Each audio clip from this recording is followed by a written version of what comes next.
বিশ্বকাপের মঞ্চে কখনো লড়াইটা শুধু দুই দলের নয়, হয়ে ওঠে দুই প্রজন্মেরও।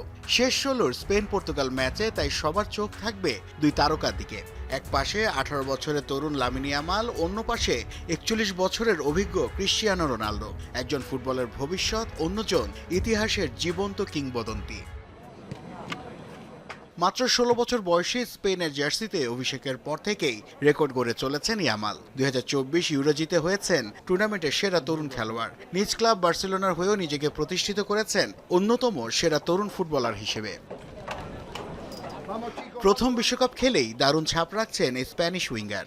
এবারের আসরে ৪ ম্যাচে গোল করেছেন একটি ও গোলে অবদান রেখেছেন দুটিতে। গতি, ড্রিবলিং আর সুযোগ তৈরির দক্ষতায় একবারের বিশ্ব চ্যাম্পিয়ন স্পেনের ভরসার অন্যতম নাম ইয়ামাল। তবে প্রতিপক্ষ হিসেবে পর্তুগালকে সমীহের চোখে দেখছেন স্পেন অধিনায়ক। আসলে আমি আগেও বলেছিলাম, এই বিশ্বকাপে ফেভারিট বলে কিছু নেই। এই বিশ্বকাপের প্রতিটি ম্যাচ ধরে ধরে আমরা এগুচ্ছি। আমাদের প্রতিপক্ষ অত্যন্ত কঠিন। আমরা যদি জিতি তাহলে আমরা বিশ্বকাপে টিকে থাকব। অন্যদিকে সময় যেন থমকে গেছে ক্রিশ্চিয়ানো রোনালদোর জন্য। ক্যারিয়ারের ষষ্ঠ বিশ্বকাপ খেললেও গোলের ক্ষুধা এতটুকু কমেনি তার। এবারের বিশ্বকাপে ৪ ম্যাচে ৩ গোল করে এখনও পর্তুগালের আক্রমণের প্রধান কাণ্ডারি এই কিংবদন্তি।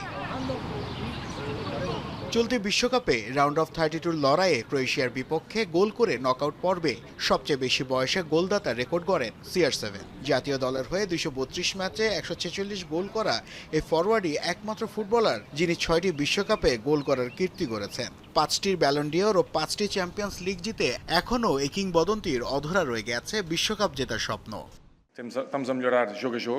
ঈশ্বর আমার প্রতি অত্যন্ত উদার। তিনি আমাকে সবকিছু দিয়েছেন। বিশ্বকাপ জিতলে আমি আরো বড় ক্রিশ্চিয়ানো হয়ে যাব না, আবার না জিতলেও আমি কম ক্রিশ্চিয়ানো হয়ে যাব না। জীবনের ৪০ বছরে আমি অনেক কিছু শিখেছি।